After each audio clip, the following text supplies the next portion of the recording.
Good afternoon, ma'am. I am Raik J. Bersolo from BSN 2A. So, we're going to conduct an interview regarding your job interview experiences, ma'am. So, before we start on our interview proper, I will read the consent first, ma'am. So, you are invited to participate in an interview designed to gather insights into the job application process. The information collected will be used to understand current practices, challenges, and successful strategies employed by individuals and organizations during your recruitment. The findings from this interview will contribute to our ELS 67 English for Employment in Profession subject. So your participation in this interview is entirely voluntary. You're free to decline to answer any questions or to withdraw from the interview at any time without penalty or loss of benefits to which you are otherwise entitled. All information you provide will be treated with the utmost confidentiality. Your name and any identifying information will not be used in any reports or publications without your explicit written permission. The interview data, such as the recordings, will be stored until the project is completed. After this period, all data will be deleted. The interview is expected to last approximately 15 minutes. It will involve questions about your experiences and perspective on the job application process.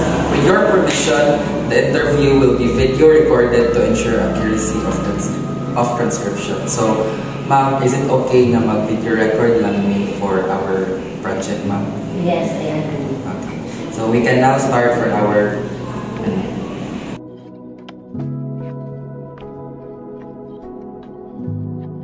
Okay, ma'am. So our first question, what should I prepare for the job interview?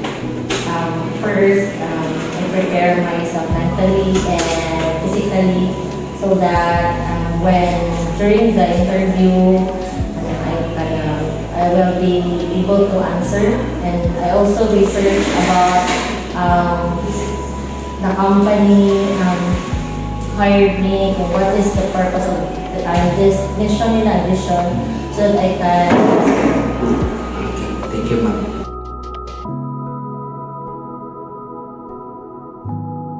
For our second question, ma'am, what should I wear for the job interview?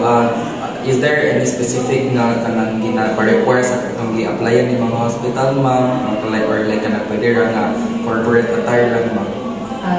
Mostly corporate attire required. Sometimes the professional when you arrive at the interview area. So, kanang pwede ra ba ato sa mga time, ma'am, kanang record ka nga mag-heels, ma'am? Yes, we should as a kuan, ma'am, kana sa girls, ma'am, record ba kanang make-up kay light lang nga nakatay ang band po. Dapat ka clean.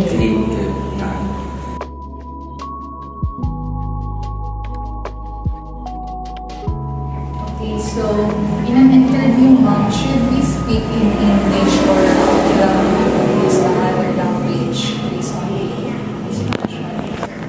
Some interviewer, must prepare nila ang English, no? Some, they also consider, but mostly English lang.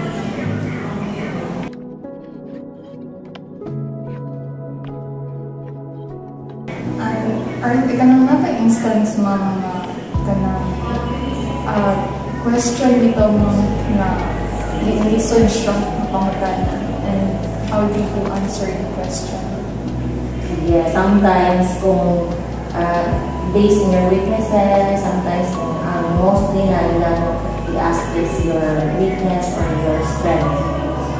Sometimes mag-vary mo din siya kung especially kung first time you kang interview, but when you come sa other mostly different na interview, mas prepared na kabalo na ka kung saan na ilang mag-research na ka, kung saan kasagaran ng question. Pero when first time na-get ka ako first get na mga job interview na dito ko labi na naka-fear, and then nervous na kayo ka, so maano na rin ka, mental block na rin ka sa mga questions.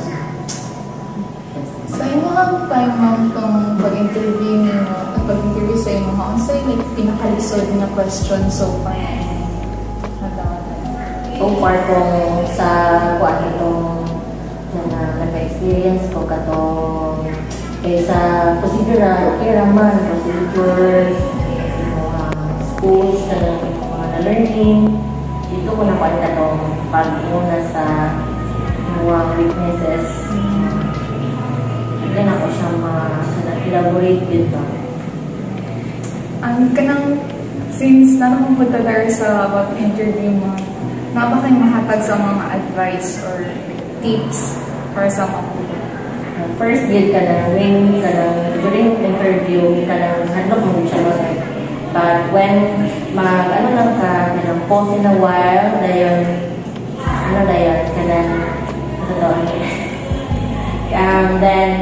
you be, lang din siya, dapat hindi kayo malata na handle ka, and then be eye to your interviewers and and then para dili ka niya basta ka naman yun, then you go din na rin mo all of the na rin ka sa tawag na rin ka na rin magawa sa rin tanan yun basta yan express ka na mo sa yes. So far, more magpunta mga pangutan. Thank you, Miss Ancia.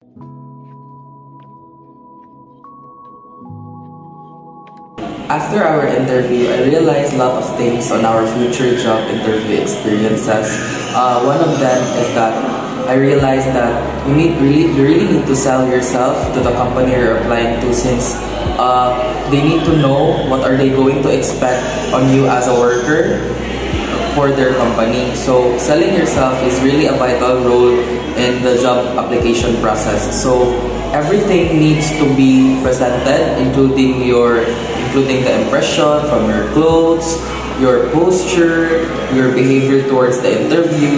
You really need to be meticulous and be vigilant on those things, because even the slightest behaviors and slightest actions you do during the interview can have a big impression towards your company or the hiring manager. So I think that would be all. So conducting this interview with our clinical instructor made me realize that interviews are more than proving you are qualified. They actually look at your attitude, how you care for others, and also how you handle pressure. And even experienced people still prepare and feel nervous, which means it's normal. So this made us see being genuine and ready is what really matters.